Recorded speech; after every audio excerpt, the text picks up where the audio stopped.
Greetings all. Pardon my appearance.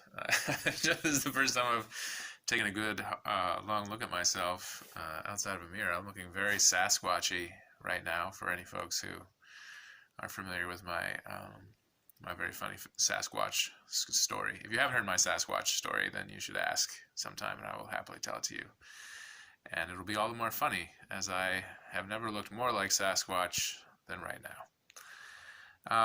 Hello, friends. Wow. What a difference a week makes, huh? Whew. These are heavy right now.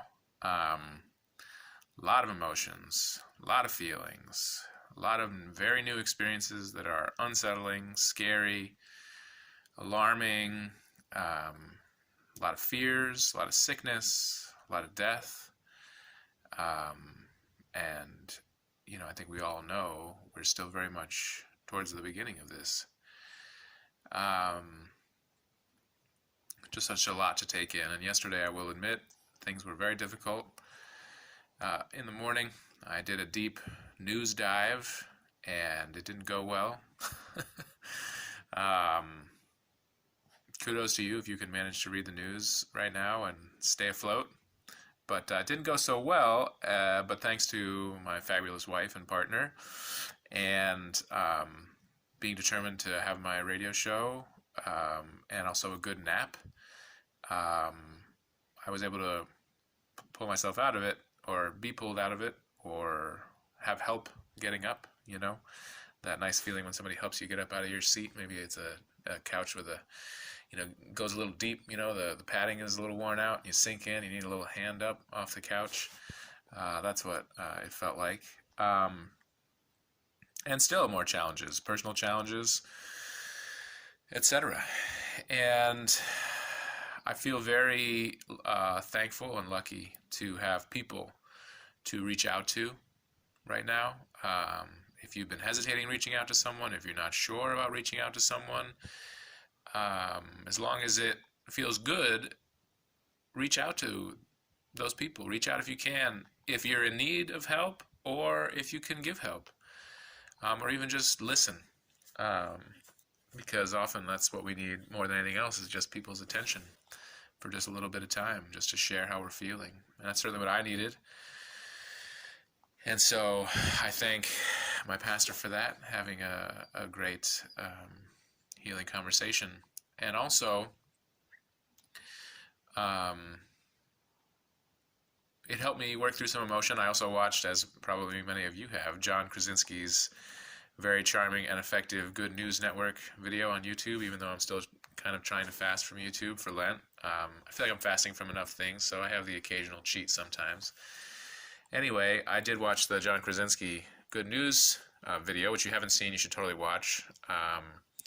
Anyway, I had a good cry, definitely let off some emotion, and as I was kind of coming back from that, I found myself so much more in touch with my body, much lighter feeling, a release, and then all of a sudden, quite organically and naturally, a lot of love started to emerge.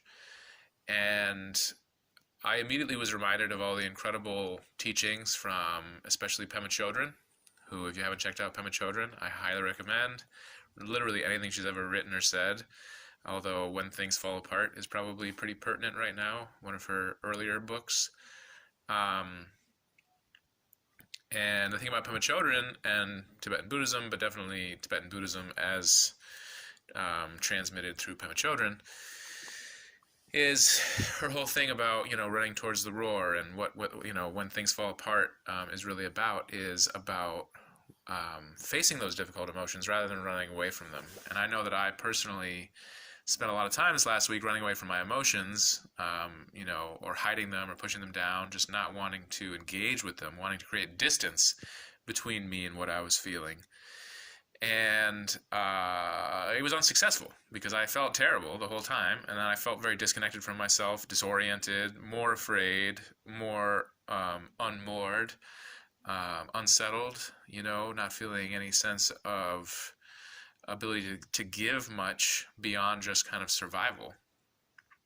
And I think now in this moment, it's become clear after sharing a lot of my emotions with a supportive person over the phone, processing with a few other people, with my partner, just taking that time to actually get in touch with how I was feeling. And now there's a spaciousness. Now there feels movement. Now there feels hope. Now there is a sense of possibility that was not there before. And I wouldn't have gotten there if I had just tried to run away from the feelings still. I know how that feels. And now this is a good reminder, because I think for me, and I think a lot of us, we constantly have to be reminded of teachings over and over, and it's okay. It's okay. We all have a hard time retaining the nourishment that we need. You think about eating, right? We have to constantly be consuming to rejuvenate, to maintain proper nourishment. We have to keep putting things into our bodies. And so I think at this time, I just wanted to share all that to say that I hope you all, everyone out there, is finding some way, some courage to run towards the roar, as Pema Chodron once said, and, to express what you need to another person, to journal, to make music, to shake, to jump up and down, all the above. It's so important that whatever method works for us, or whatever method we're willing to try to process these emotions that are so big and so heavy, the more we're going to be able to meet this present time with our full selves, the more we're going to be able to be what is needed for ourselves, for our families, for our communities, the more we're going to be able to be present with the difficulty. And what we need now more than anything else is people to be present, people to be lucid, people to be sober, people to be just here with us in the now and be able to respond from a place that isn't filled with panic or fear. And if we're feeling those things too, that's the whole point, right? Is that we're feeling those things, it's so understandable, and we just need ways to express that, to share that, to process it, to engage with it, to wrestle with it, sit with it, whatever works for you, whatever methods you're willing to try. I just wanted to share that for me, a big one is talking to people. People, I feel, more than anything else, has been my practice in my life. It's certainly been the most consistent practice. And being able to process how I was feeling today completely changed my day. And so for you, that might be meditating. For you, that might be prayer. For you, that might be the jumping and the dancing and the shaking and the moving. For you, that might be the writing or the drawing or whatever, or a combination of all the above. But I just know, and I wanted to share, we need to be doing that. On top of everything else, finding time for that, making space for that, embracing that truth, I think, that we all need to find the time to process these big, deep, heavy emotions, however we are able.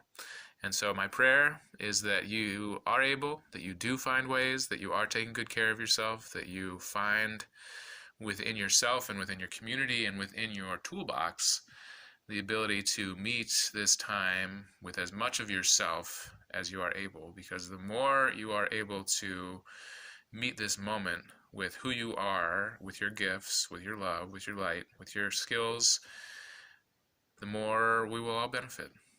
And so I pray for you, I pray for all beings, I pray for our collective ability to move through this with grace, with humility, with the help of our higher power, of Christ, light, however you want to think about it. And may we, as Lucille Clifton once wrote, may we sail through this to that. And with that, sending lots of love, peace, and blessings. This is the BBG, signing off. Peace and love.